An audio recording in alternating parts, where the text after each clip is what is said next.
One of the things I have found about your profession is that it is incredibly casual about the people that it welcomes into its office to treat its patients. I'll give your audience a really sobering statistic, Glenn. 70 million Americans, which is 1 in 4 adults, has a criminal record. One in 4 adults. Now, a criminal record meaning more than a traffic stop. Yes. Wow. Not every criminal record would stop me from hiring people. You know, if somebody had a marijuana possession 20 years ago, I'm pretty sure I'd look past that very quickly. Hello there, everybody, and welcome to another episode of the Orthopreneurs podcast. Today, returning champion, David Harris from Prosperident. Welcome, David. Good to be back with probably my favorite orthodontist on the planet. Hi, Glenn. Thank you. He's not saying anything negative about the rest of you. It's okay. I can be a favorite, and he can still like all of you. I'm just saying that. And you are my favorite embezzlement specialist from Nova Scotia. It's amazing. That would be wonderful if you knew more than one of them. Yeah, maybe I do. But I just want to start by telling everybody, number one, if you haven't listened to our previous podcast from a couple of years ago on the Orthopreneurs podcast, go listen to it. It's full of some really great information about his background and how he ended up getting to do what he does today. And we talked about some really good things that are worth listening to. So go back and listen to that after you're done listening to this one. It's kind of like watching that movie Memento. You know, you're going to see things in reverse from one to the other. But let's just start again, that sort of 60 to 90 second elevator speech, if you don't mind, David, and tell people a little bit about who you are, what you do, and kind of how you ended up where you are. I'm a forensic accountant and private investigator. And for the last 34 years, I have been the CEO of a dentistry-only forensic investigation company called Prosperident. Which, when he says dentistry, by the way, that includes the specialties, just being clear, folks. It sure does. General dentists and orthodontists who have a special place with us. And you are the only specialty where we have a dedicated team that works on your issues. Interesting. In other words, we have a pool of generalist investigators who do general dentists and periodontists and pediatric dentists and endodontists and so on. And then we have an ortho group. Nice. We have a few other groups, but you guys are special. Let's just agree on that now. So that's what I've done for the past 34 years. I've spent most of my adult life in investigation. Before I worked at Prosperident, I was a military investigator and then worked for a bank. So that's what I've done pretty much my whole life. I'll also mention that I got in some youthful trouble in my teens. And have been a lawbreaker at an earlier point in my life, although I'm a pretty virtuous guy now. Nice. I'd love to learn how to pick a lock sometime. It's one of those things I've always wanted to learn. But I figured, we're going to focus on how to prevent people from picking our lock, so to speak. And by the way, folks, if you listen to the original podcast, I guess this is a teaser. If you listen to the original podcast, the story of his friend, the dentist, that really got him involved in all of this is a great story, they have to go listen to that one, David, to hear about what happened there. But all of this happened, I don't want to say by accident, because you had a skill set and you had a moral code and you have a brain for this, but it did happen in an unexpected and an unusual way. I had no plan to be in this business, and I'm really, really glad about the way things worked out, but I really didn't expect my career would go in this direction. Yeah. And I have to say personally, I'm just thankful you're doing it because you're protecting a lot of people. If you ever see like a video or something on YouTube or on any of the social media platforms, it's like viewer discretion is advised. I know David well enough now. He's speaking at Summit, an Orthopreneurs Summit in Orlando, September 7th to 10th. If you're not registered, go to opsummit2023.com to sign up. I'm just telling you, I know this guy. He's amazing. I want to warn everybody now that some of the stuff we're going to talk about, if you haven't heard it before, or even if you had, it's going to scare you. It's graphic. Some of it is very adult topic. Because we are adults and the world we live in is inhabited by criminals who are roaming freely among us. And the stories you're going to hear are going to either hit home because you know somebody it happened to, or you're going to laugh it off and go, that could never happen to me. And then David will tell you that there are two kinds of doctors, right?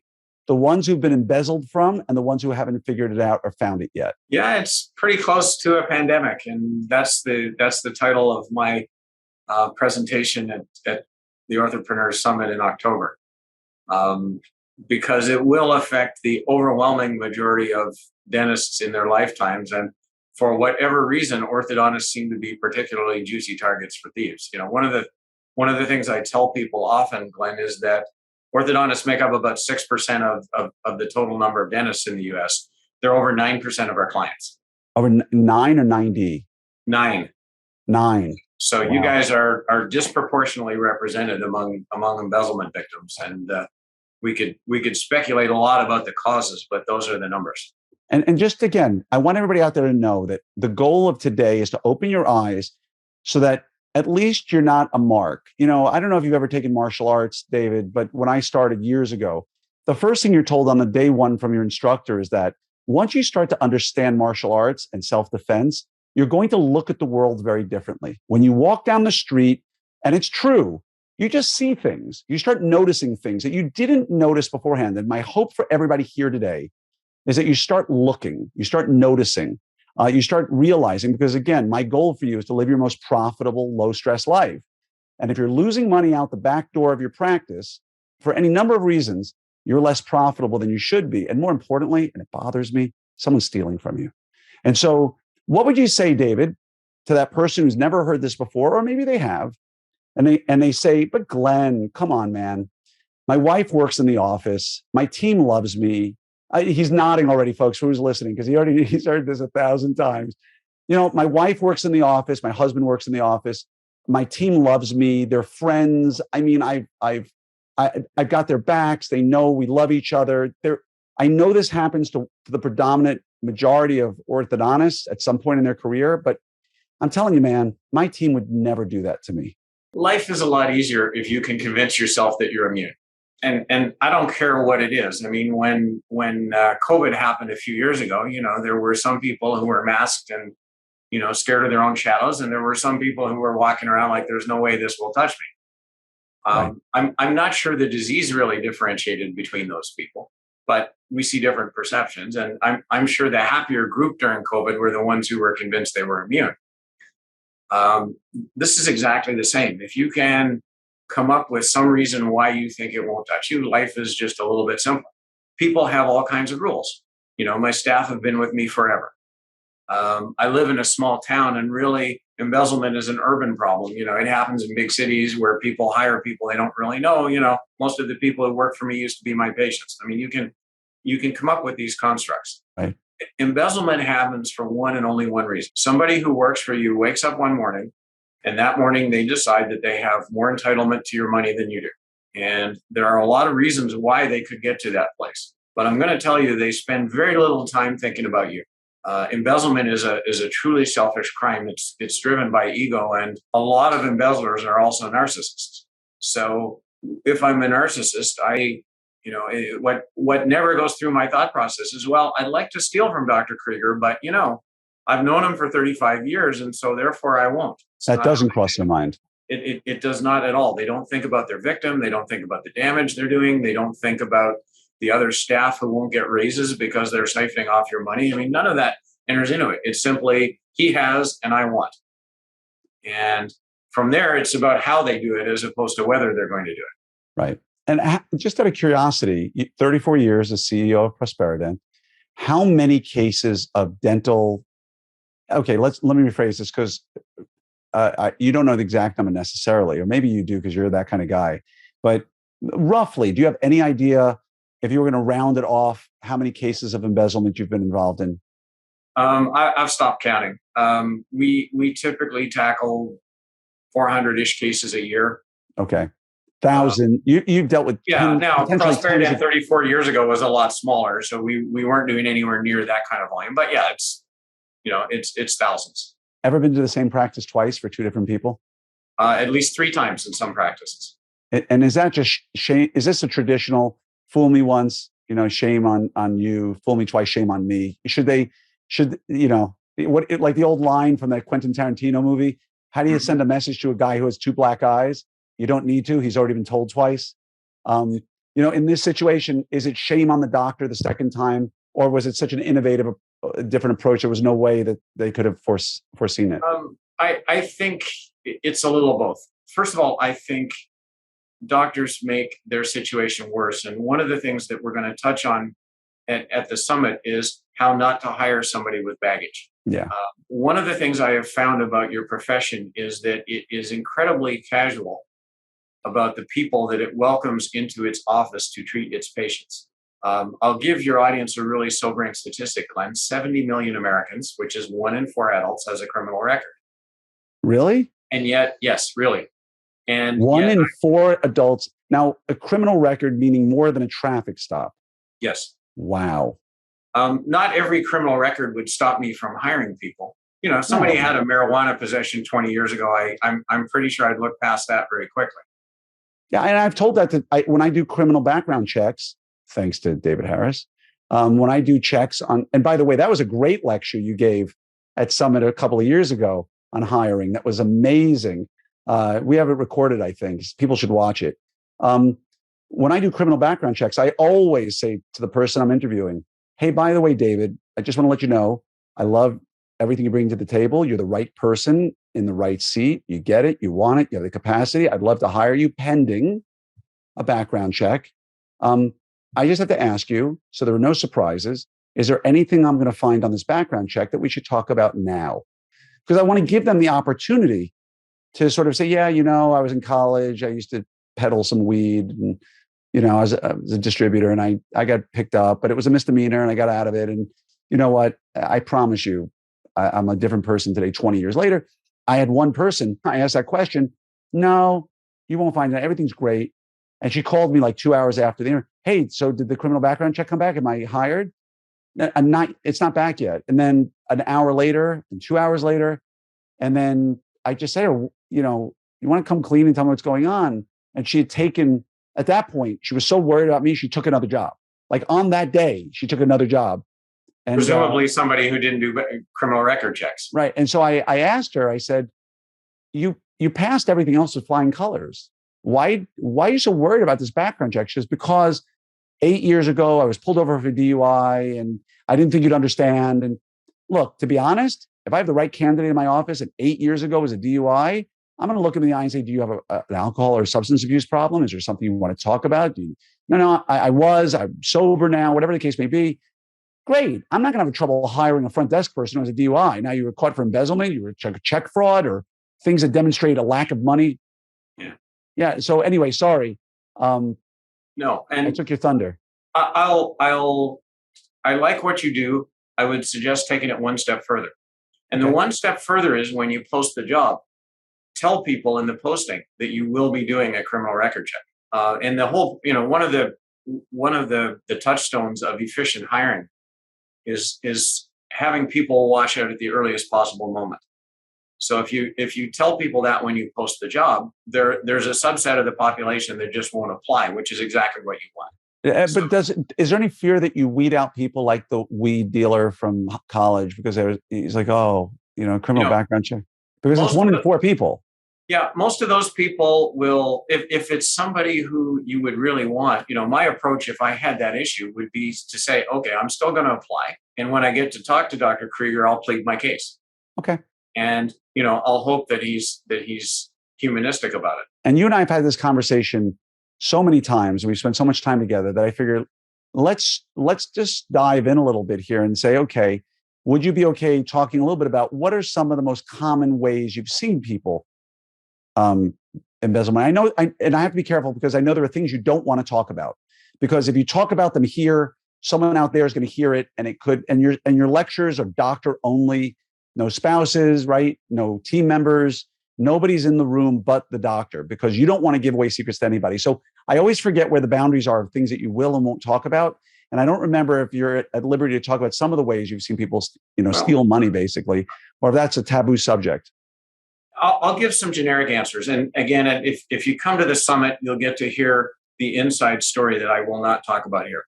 But and folks, he won't share it solely out of respect to doctors, because he doesn't. I think you said to me once, you never, ever want to be responsible for somebody taking an idea and stealing from a doctor as a result. And some of the stuff he talks about in his closed door meeting is heavy, really heavy. And if you're a criminal-minded individual and hear it, it might give you some ideas. So I really applaud you, David, for your stance on that. Thank you. We have a tremendous allegiance to your profession, and the last thing I want to do is something that ends up hurting. In a broad sense, first of all, there are two ways somebody could steal from your practice. One way would be to cause some kind of expense that shouldn't be there, that puts money in their pocket. So tampering with payroll would be an example. If you have a bonus plan, maybe doing something that manipulates bonus payouts might be another.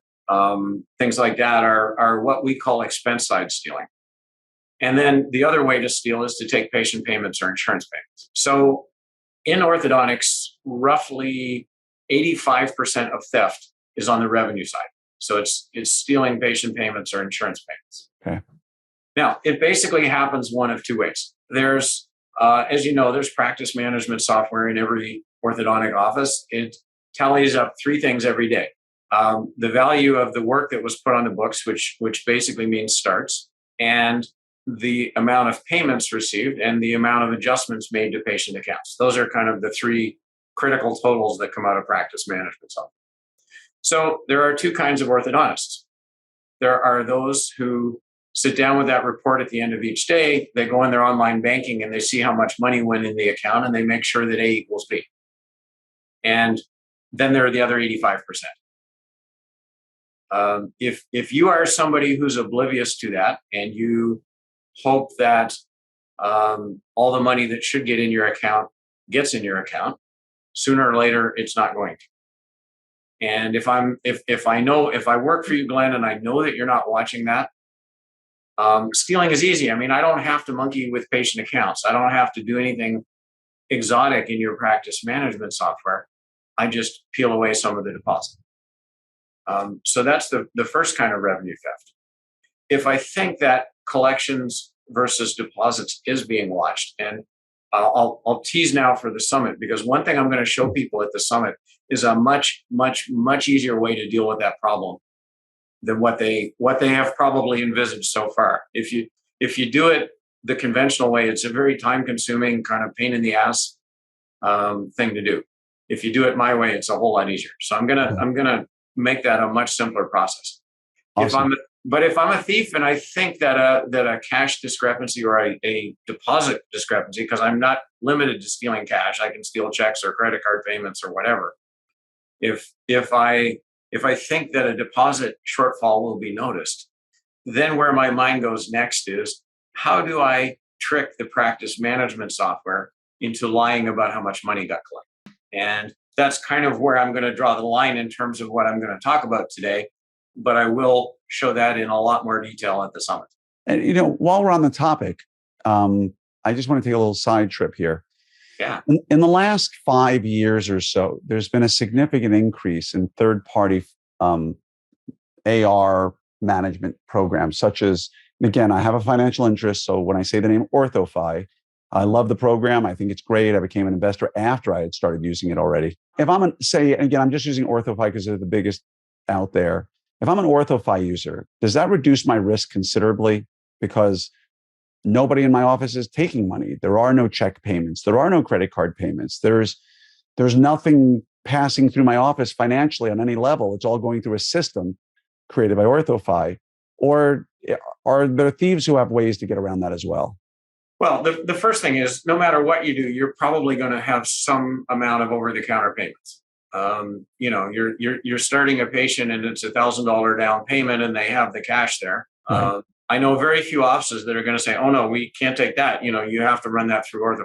So there's always going to be some amount of over-the-counter payments. And when I tell people how much a thief steals, it's a lot more like a dripping tap than a burst pipe.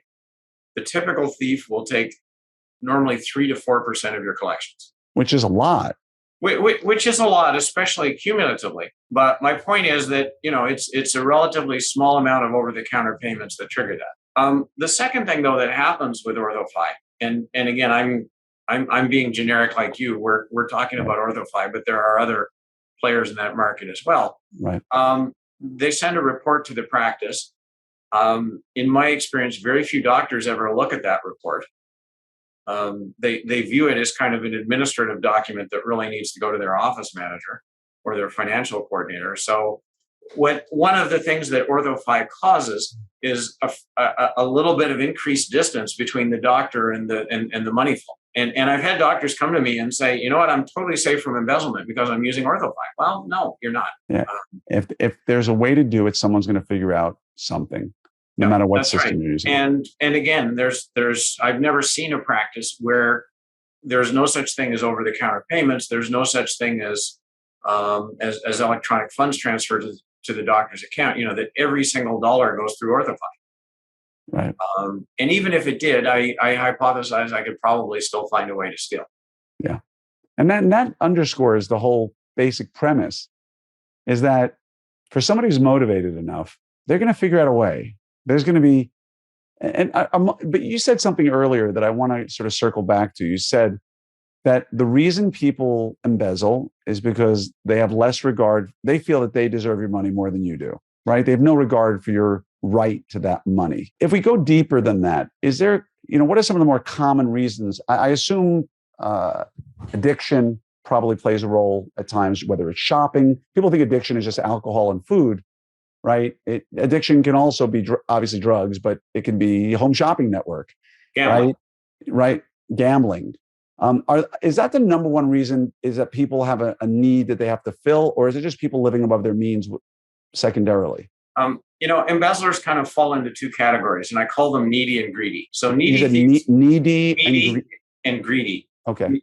Needy thieves steal because their back's against the wall financially. There's something going on in their life that has meant that there's more money leaving their household each month than what comes in. And, you can sustain that for a little while, but eventually you've maxed out your credit cards, your line of credit's at the roof, you've borrowed all the money you can from friends, and you're sort of, in your mind at least, out of alternatives.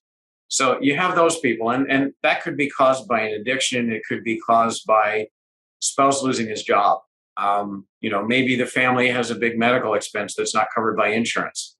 There's something like that, and sometimes it's a one-time event, sometimes it's a chronic event, but there's something that's happened that's kind of turned the family finances upside down, and this person's faced with losing their house, and they steal to defend the basics of their life. And then you've got greedy thieves, and greedy thieves are driven by ego, and they feel like society hasn't rewarded them properly for their talents, and what they're taking is what they think is theirs as a matter of right. So this is ego driven. A lot of these folks fit the profile of a narcissist.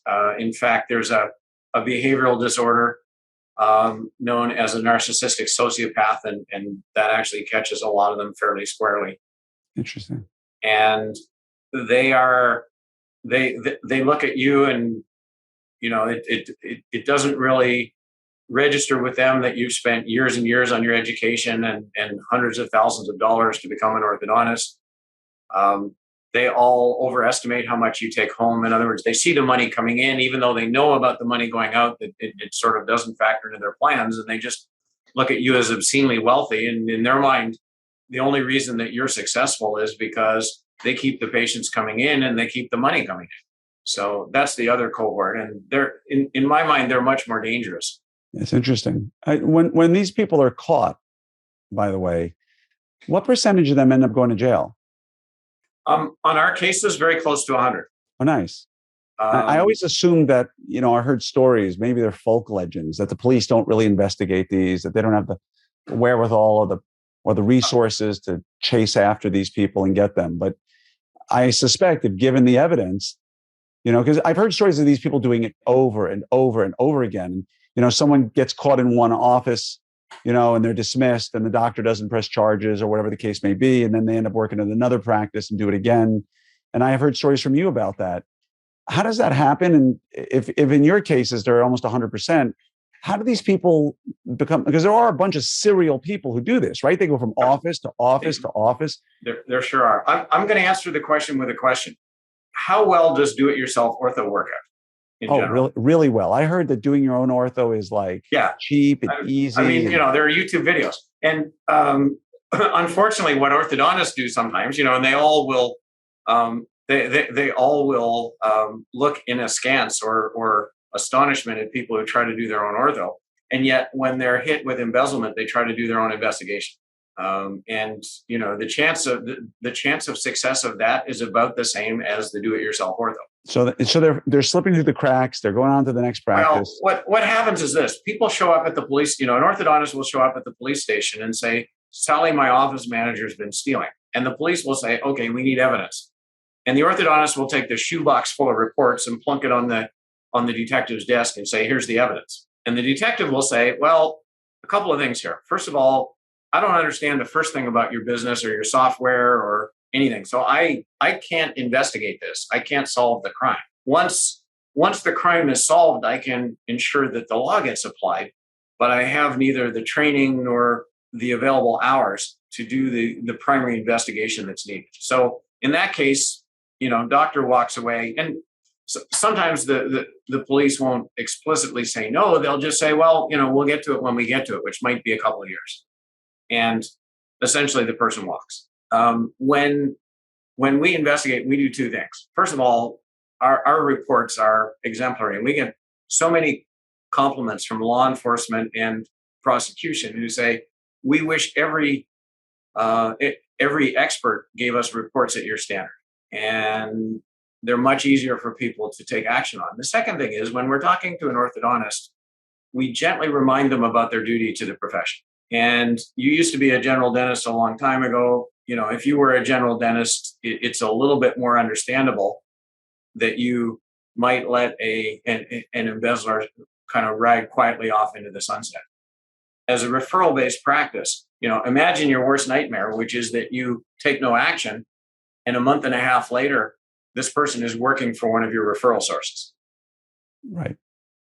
And eventually, when they steal, and they will, you're going to wear that, because your general dentist is going to say, "Glenn, you had every opportunity to protect me from this and you didn't do it."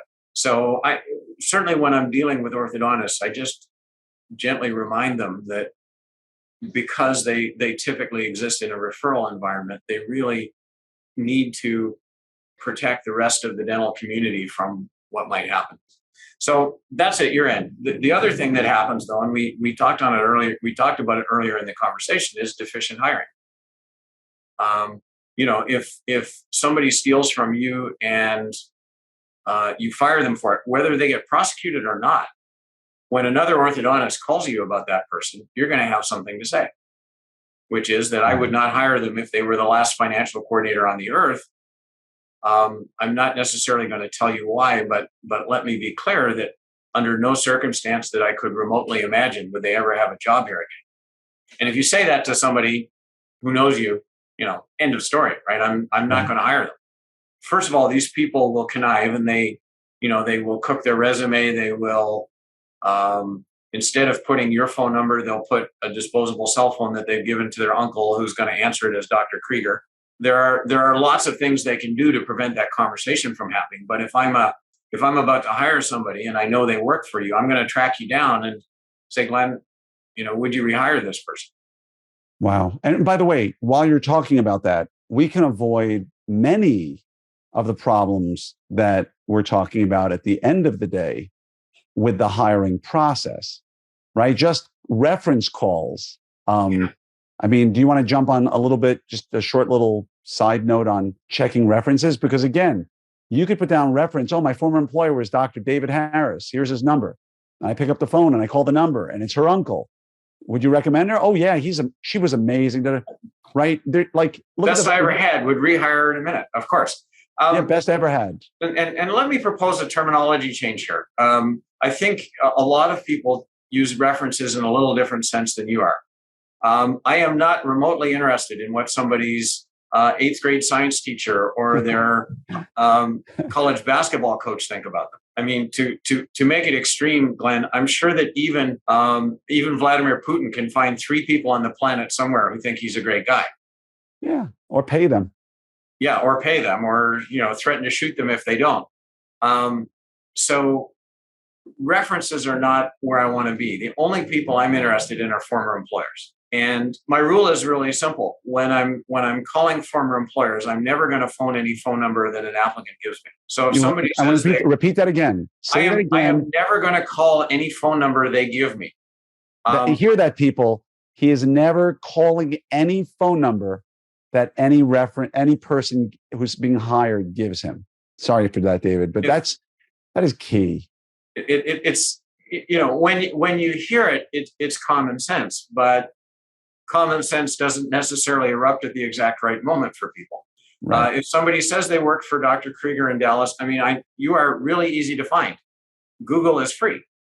Right. So I go to Google, I find the number of your office, I call the number, it's Dr. Harris calling for Dr. Krieger. I'm pretty sure I'll get to talk to you. And I say, Glenn, I'm calling about so-and-so who says she worked for you, and I have a couple of questions. That way I know I'm talking to Glenn Krieger and not the applicant's uncle. So, in very simple rule, we want to talk to everybody this person's worked for at least the past 5 years. But I took off a year to be a stay-at-home mom, David.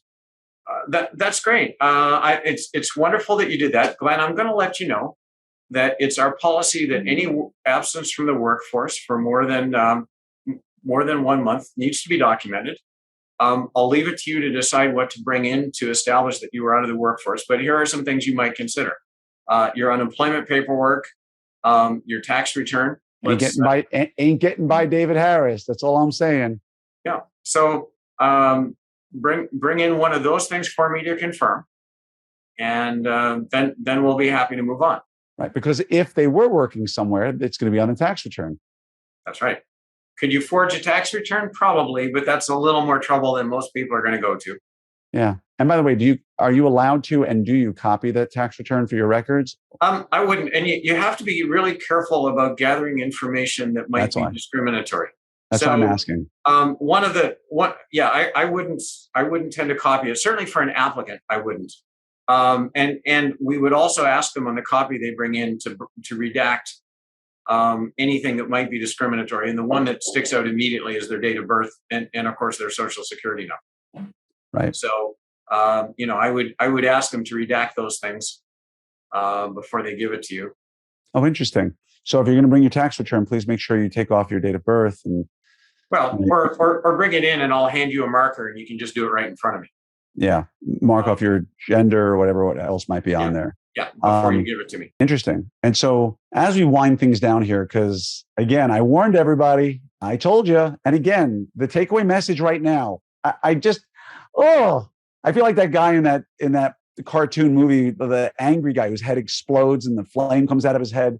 Because right now, David, there's many people listening to this who still believe it can't happen to them.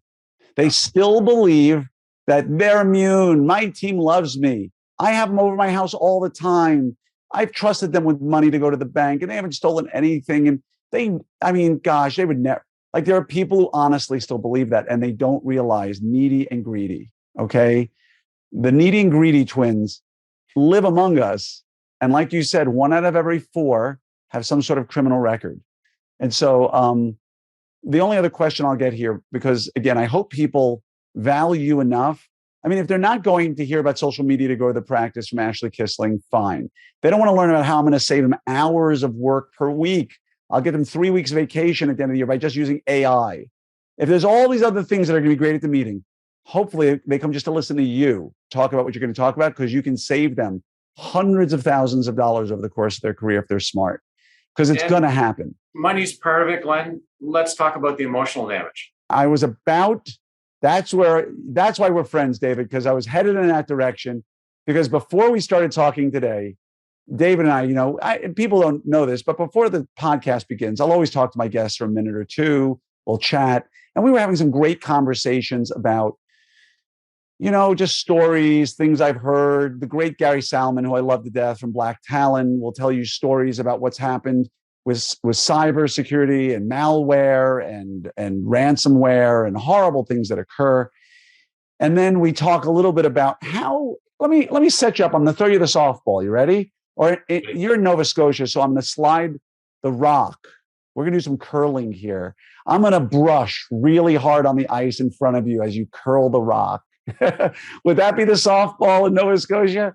Curling is the stupidest sport ever. There's something missing from curling, and I just don't know what it is. Maybe they need body contact or something. But yeah, there's definitely body contact, and they're not drinking while they do it. It seems like a party game that somebody would have invented when there was nothing but ice, and they had a rock and a broom, and they said, "Okay, you want to roll a rock, He goes, "Okay," right? That's all you can figure. But for those of us who want to take it on to the next level, can you tell me one really good way somebody in your office can bulletproof themselves from ever having you take a claim against them? How can an assistant or somebody who works for you, I'll make it even easier because, again, if you're not comfortable talking about it, that's okay. But have there been cases where an assistant and a doctor have been romantically linked and the doctor has been hesitant to write? I'm giving you the rock and the broom. I'm trying. But again, the takeaway message that David isn't talking about here is male or female, whoever's listening right now, don't get romantically entangled with anybody in your practice ever, ever, ever. I mean, if you're in a committed relationship, don't get romantically entangled with anybody for obvious reasons. It's the wrong thing to do. But imagine someone stole from you in your office and somehow you two had a relationship. It makes things a little bit more challenging at the end of the day, correct? No question. I had an embezzler who we caught dead to rights once, who was also doing the mattress dance with her doctor. I've never heard that one. That's a good one. The conversation went like this. She said, and she'd stolen about $50,000, which would be enough normally to land her in prison.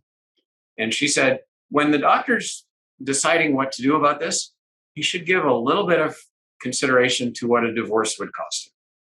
And Glenn, I'm sure you know how this story ends. She walked away unscathed. Must made you crazy. You have to throw your hands up in the air because you're the wish of the person you're working for is what rules. But well, they just, and they undercut their position. They handed her a get out of jail free card. And I mean, we're talking about infidelity, but really the problem is ethical transgressions in general. The doctor who takes cash payments that come in from patients and puts them in her pocket and doesn't tell the IRS. The office that cuts insurance corners, the office that plays games with Medicaid stuff, any of those things give an embezzler, if they know about them, and chances are they would, it gives them a get out of jail free card. Let's talk about one more elephant in the room, because you mentioned it early on today, and you said, well, my wife works in my practice, so therefore I'm safe from embezzlement. And that is true as long as your economic interests are parallel. When you're together and you both plan to stay that way, that's great. Suppose that your spouse works in your practice and he or she decides that they're about to divorce you. And they go see one of those horrible creatures called the divorce attorney. And the attorney says to them, okay, so where does your income come from? Well, it comes from my husband's practice. And what do you think your husband is going to do when you tell him that you're going to trade him in on a newer model? And the answer is, well, I guess he's going to take me off the payroll. Right. And the attorney says, you know what? I'm not going to tell you how to do this, but I'm going to tell you what you need to do. You need some money under the mattress, because when you tell your husband you're leaving him and he cuts you off the payroll, until support arrangements and stuff are worked out, you need to find a place to live. You need to buy groceries. And not least important, you need to pay me, your blood-sucking divorce attorney. So what do you think happens next? You don't need to tell me, brother. We had an orthodontic case exactly like that. And, she took about $250,000 in the run-up to divorce. Unbelievable. Yeah. Needy or greedy. Needy or greedy. It's a great way to put it. And again, the one thing, I mean, we've talked about so much, and I appreciate you being on here today, David. And I appreciate you being at Summit. And I appreciate the mission you have to help make sure that my peers are protected. I really do. We need you so much in our profession. And we talked about the reasons for people doing it. We talked about how it happens, the individuals, the statistics.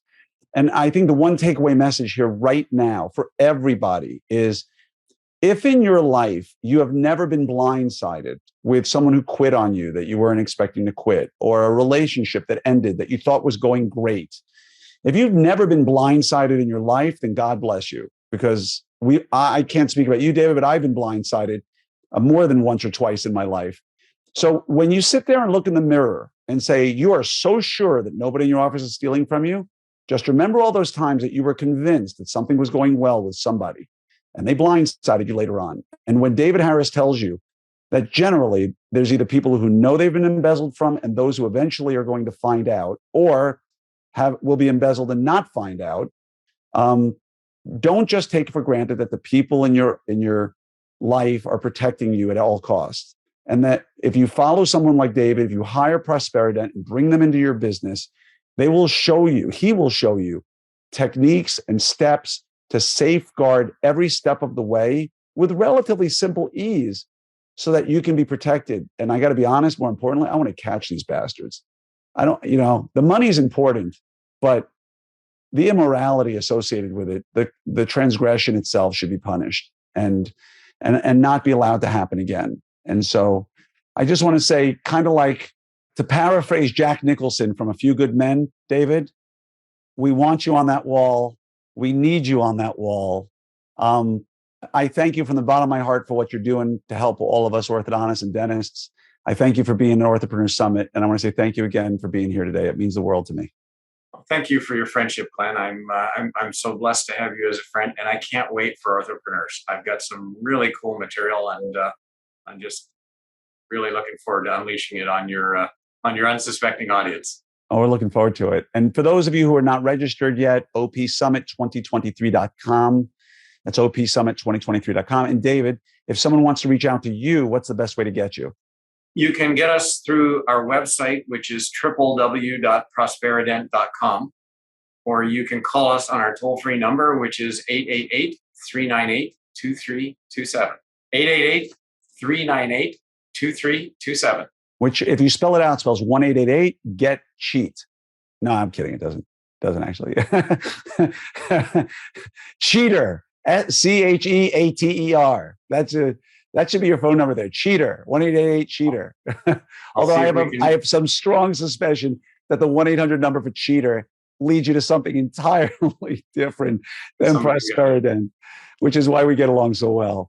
So thanks again, David. Wishing you an amazing day. And I can't wait to see you in September in Orlando. We've got several stressors in our life. We've got a great profession, but we've got to deal with overhead. We've got to deal with productivity. We got to deal with team members that are outside of our control sometimes. And the great news is, all of these issues are addressed in depth in this year's curriculum at Orthopreneurs Summit. So please go to opsummit2023.com, sign up for the meeting that's almost sold out, that everybody's going to be talking about, that you really need to be at to be your best practice with the lowest stress and highest profitability. opsummit2023.com. Please join me there so that I can take care of you even better than you take care of your patients.